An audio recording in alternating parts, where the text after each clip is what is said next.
Terima kasih, Pak Direktur. Ini saya angkat, maaf Bapak, karena saya dengar banyak sekali teman-teman yang terkena kasus ini dari pengawasan, diperiksa dan dijatuhi hukuman karena dianggap tergesa-gesa menjatuhkan putusan, bahkan ada yang menjatuhkan putusan pada sidang pertama karena dinilai kabur. Menurut saya,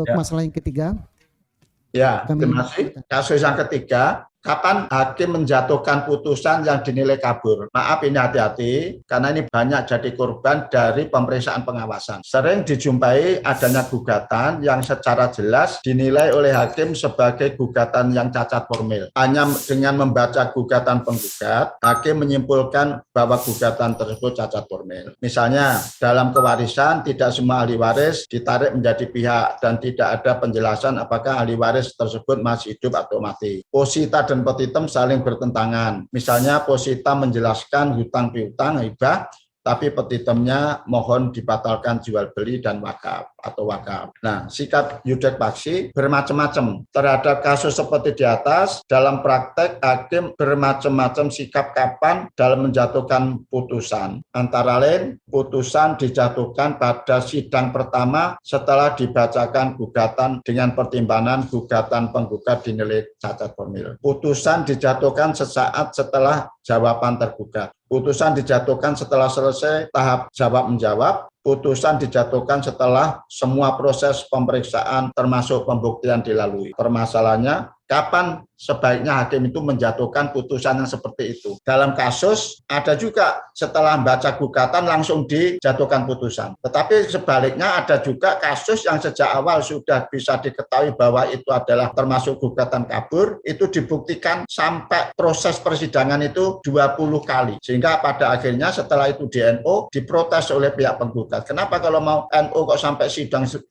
kali? Nah, dan sebagainya, hati-hati kapan sebaiknya hakim itu harus menjatuhkan putusan terhadap perkara yang sejak awal hakim itu menilai bahwa gugatan itu kabur. Silakan. baik, terima kasih Yang Mulia. Kami persilakan kepada teman-teman Bapak Ibu. Yang pertama PA Batu Raja. Ya, Assalamualaikum warahmatullahi wabarakatuh. Terima kasih kesempatan. Jadi dari proses kapan hakim dapat menjatuhkan putusan, kalau secara tradisional kita pilih yang pertama.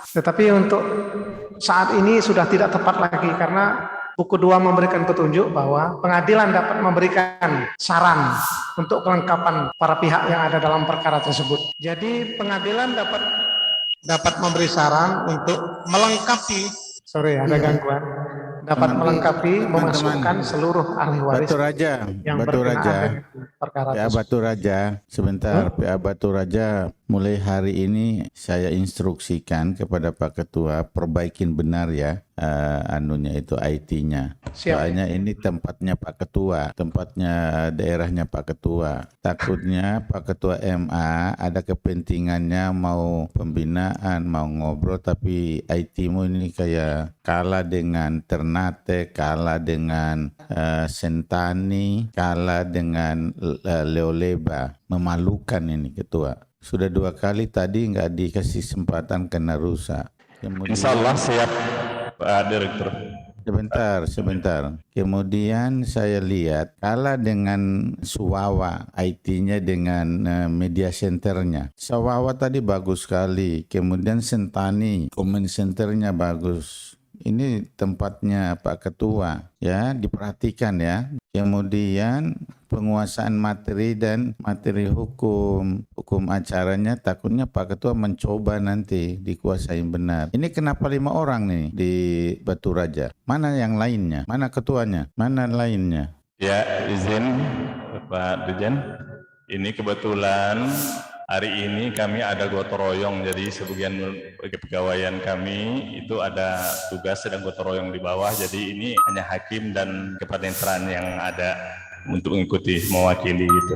Ya, kalau untuk saya minta seluruh Indonesia, KPTA seluruh Indonesia kalau ada pembinaan teknis oleh Yang Mulia atau siapa saja yang dilakukan oleh Badan Peradilan Agama pada hari Jumat, jangan ada yang olahraga. Jangan ada yang olahraga, ikutin dengan serius yang dilaksanakan oleh Badan Peradilan Agama. ya. Saya kasih tahu ini Pak dari Batu Raja ini, perbaikin itu IT-nya dengan comment center-nya itu. Insya Allah, Pak Dirjen. Baik, kita lanjut ke PA Wonosobo. Assalamualaikum warahmatullahi wabarakatuh. Waalaikumsalam warahmatullahi wabarakatuh. Farhat dari VA Wonosobo. Kalau melihat pertanyaan tadi ya, sebenarnya kan kapan saja hakim bisa menjatuhkan putusan. Tapi dalam hal ini hakim berikan dulu kesempatan dia apakah akan melakukan perbaikan atau perubahan gugatan atau tidak. Kalau tidak ada perubahan gugatan ya dengan cacat formal ya langsung saja diputuskan untuk DNO. PA Jakarta Timur. Baik, terima kasih. Kami dari PA Jakarta Timur berpendapat bahwa kalau ada cacat formil dalam surat gugatan, untuk perkara tetap harus diperiksa sampai pembuktian. Karena kita tidak bisa menyimpulkan apakah cacat formilnya itu benar-benar terjadi dalam surat gugatan, itu kan baru bisa kita lihat di dalam pembuktian. Itu Pak.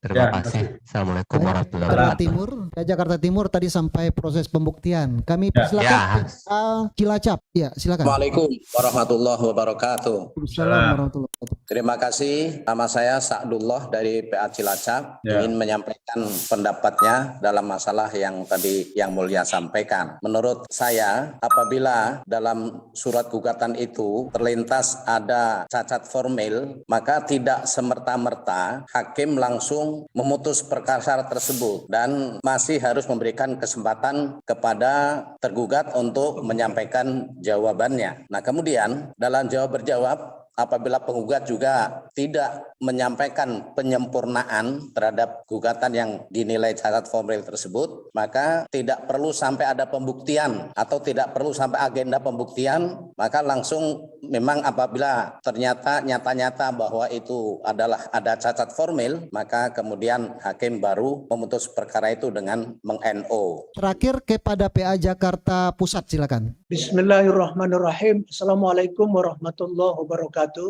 Waalaikumsalam.